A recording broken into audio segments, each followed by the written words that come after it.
새로운 이제 디지털 트랜스포메이션이 제조업에서 진척이 되다가 또 생각만큼 안 되는 경우도 많이 보셨을 거예요. 그렇죠. 그렇죠? 네. 네. 여러 가지 이유가 있겠지만, 네. 어떤 지금 현재 어떤 현황이 가장 크게 좀 이렇게 느껴지시나요? 그런 것들 봤을 때. 네. 지금 보시는 게 이제 맥킨지에서 작년 이제 7월 달에 이제 보고를 한 거고요. 조사를 해가지고 전 세계 기업들의 71%가 IoT 솔루션을 도입하는 기업의 71%가 아직도 파일럿 단계에 머물러 있고 오직 3% 정도만이 좀 전사적 네. 디지털 트랜스포메이션의 형태로 이제 성공적으로 이제 변모를 하고 있다. 이 비율은 이건 이제 글로벌한 거지 않습니까? 네. 근데 어떤 국내 현장에서 상무님 느끼는 체감도도 이 비율은 비슷합니까? 아니면 우리나라 좀 다른 게 있습니까?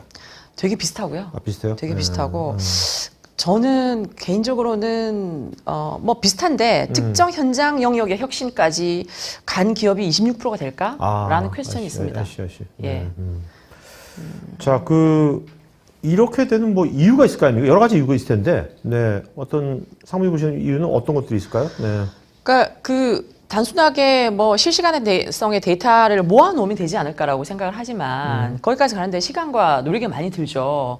그냥 궁극적으로 초반에 한두 개 할 때는 돈이 많이 안 들어요. 근데 하다 보면 돈도 많이 들고 그다음에 그게 기존에 해오던 SI 개발과 다르거든요. 네네. 그게 이제 융합이 돼야 되고 통합이 그렇죠, 돼야 되는데 그렇죠. 그것들을 하려고 하다 보니 이제 규모 확대에 따라서 리소스도 부족하고 그걸 추진할 만한 처음에 예상치 못한. 그렇죠. 또 안 가본 길이니까. 근데 이제 또. 뭐 소규모의 테이프들로 시작을 해요. 그게 맞기도 네네. 하고. 네. 근데 이제 하나의 성공 모델을 만들면 그걸 가지고 조직적으로 세팅이 돼야 되죠. 근데 그거를 내부에 그런 자원들이 부족하고 그다음에 계속 뭐 기업 내부에서는 이제 우리나라 제조기업이 오래됐지 않습니까? 네. 과거의 어떤 잣대, 과거의 성공의 공식으로 과거의 계속 평가 지표로. 예, 바라보다 보니 이게 다른 방식의 계속 접근과 혁신을 해야 되는데 그것들이 네. 좀 잘 진행되기도 어렵고 그다음에 조직 자체가 과거의 잣대로 바라보다 보니 그게 올바른 방향으로 나아가기 힘들고 그러다 보니 과거의 잣대 보면 뭔가 이거를 주도하는 사람 가뜩이나 힘든데 네. 또 힘을 받기 쉽지 않겠네요. 네. 그 조직에서. 그래서 저희가 이제 애자일한 방법이라 계속 얘기를 하지만 뭐 관리자분들이나 또는 임원분들은 계속 물어보죠. 그래서 뭐가 좋아졌냐, 뭐가 좋아지는 거냐, 이것과 저것의 차이가 뭐냐. 그리고 뭐 기술은 잘 모르겠지만 한번 요약해서 한번 나한테 얘기해봐. 그래서 이게 다른 부분은 이제 그 신기술의 어떤 사실 신기술이 진화가 되고 있지 않습니까? 계속 분기별로 또는 작년과 올해가 또 굉장히 달라졌어요. 많이 발전을 하고 있거든요. 네네. 근데 이제 그 기술적인 부분에 대한 이해, 아키텍처, 그다음에 기술 스택 이런 것들이 매우 중요합니다. 근데 우리가 그것을 이해하는 DNA가 없죠, 조직적으로. 네. 그게 어떤 특정 엔지니어의 영역이었고 그게 생산 현장단에서 그러한 기술 지식들이 별로 필요하지 않았어요. 그리고 부분적으로만 필요했고. 근데 그렇다 보니까 이 기술에 대한 이해도를 조직적으로 하기가 어렵고 그걸 누가 정리해서 줍니까? 네네. 그래서 저희가 사실 바쁘죠. 네. 가서 저희 계속 얘기하지만 또 저희는 또 저희 제품에 대한 얘기로 국한이 되고 네네. 포괄적으로 그걸 검토하고 하는 것들이 많이 부족하죠. 그러니까 그래서 뭔가 실제 이제 현업, 뭐 생산 포함해서 거기 있는 분들의 관점에서 뭔가 이 새로운 기술들을 쉽게 이 사람 공감대를 형성하고 하는 그 갭이 있는 거네요. 그렇죠. 예.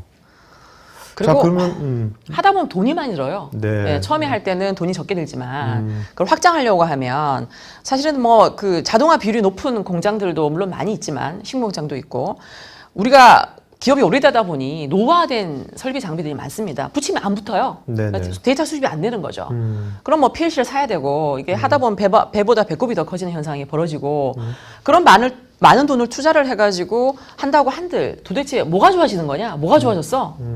그리고 경영진들은 얘기를 하죠. 아니 뭐 스마트 팩토리, 디지털 팩토리 한다고 2, 3년을 시간과 리소스를 네네. 부었는데 네. 나는 달라진 게 없다. 난 뭘 보냐? 난 맨날 똑같은 엑셀 난 보고. 똑같은 거 본다. 그리고 물어보면 뭐 나한테 지금 현재 공장의 뭐 설비의 가동률이 어떻게 되고 지금 어떤 기계가 멈춰 있고 그 이유가 뭐고 그다음에 리소스가 굉장히 효율적으로 지금 배치되어서 운영되고 있는 건지 그게 생산성과 연동되어 있는 건지 네. 판단할 수 있는 게 아무것도 주어지지 않는 거죠.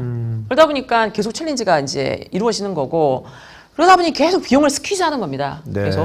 계속 뭐 신기술의 좋은 것들은 값이 비싸죠. 그리고 이렇게 그거를 이렇게 멀티 솔루션으로 결합 솔루션으로 이렇게 융합이 되어야지 우리가 원하는 결과가 나올 텐데 이 기술 저 기술, 네. 그다음에 뭐 이 장비 저 장비 이렇게 하다 보면 비용이 굉장히 높아집니다. 비용 결국은 높아지고 좀 사일로화가 될 것 같은데. 그렇죠. 그리고 결국은 성과와 연동이 안 되는 거죠. 네. 이걸 통해서 뭐 뭘 할 거냐, 뭐가 좋아지는 거냐에 대한 그래서 높은 비용, 높다라고 하는 것은 ROI 관점에서 봐야 될 것 같아요. 네. 그 ROI 관점에서 그 비용을 한 번도 제대로 캘큘레이션 한 적이 없고, 그러니까 그게 보고된 적도 없고 하기 때문에 계속 높은 비용에 이렇게 지금 뭐 그 푸시를 받고 있는 상황이죠. 그렇다면 좀 말씀 들어보니까 지금 우리나라에 이제 어떻게 이제 뭐 스마트 팩토리라든지 뭐 디지털 트랜스포메이션 관련된 프로젝트가 뭐 시작된 지가 보면 이제 몇 년 됐잖아요. 지금 그죠. 한 3, 4년 됐죠. 네, 됐는데 그것이 아직도 어떤 그 제조업 그 경영진의 어떤 포괄적인 어떤 지원이라든지 공감대 형성은 아직도 미약하다. 이렇게 이해하면 되겠네요. 그렇습니다. 그리고 저 물어봐요. 이제 제조기업에 가서. 왜냐하면 그 스마트 팩토리 얘기 나온 지가 언제입니까? 그렇죠. 가서 물어보죠.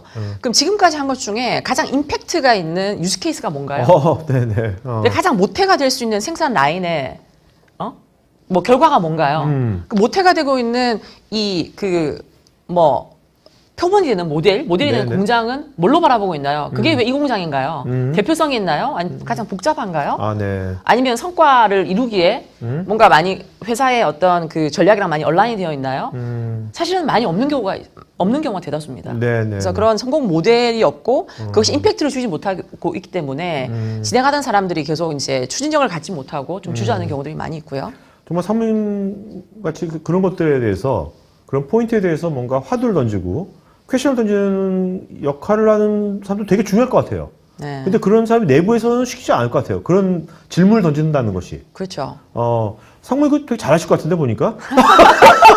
아니 저는 이제 외부인이니까요. 그래도, 가서 여쭤보는 아니 거고. 외부인이라도 그 쉽지 않은데 상무님께서는 그 워낙 그런 좀 이거에 대해서 되게 잘하실 것 같아요. 기자처럼 되게 잘하실 것 같아요. 아주. 네. 뭐 잘못 질문을 하면 다시는 안 만나는 경우가 있습니다. 그것도 되게 중요한 예. 포인트죠. 그런 것들이. 이 영상이 마음에 드시면 좋아요, 구독 부탁드립니다.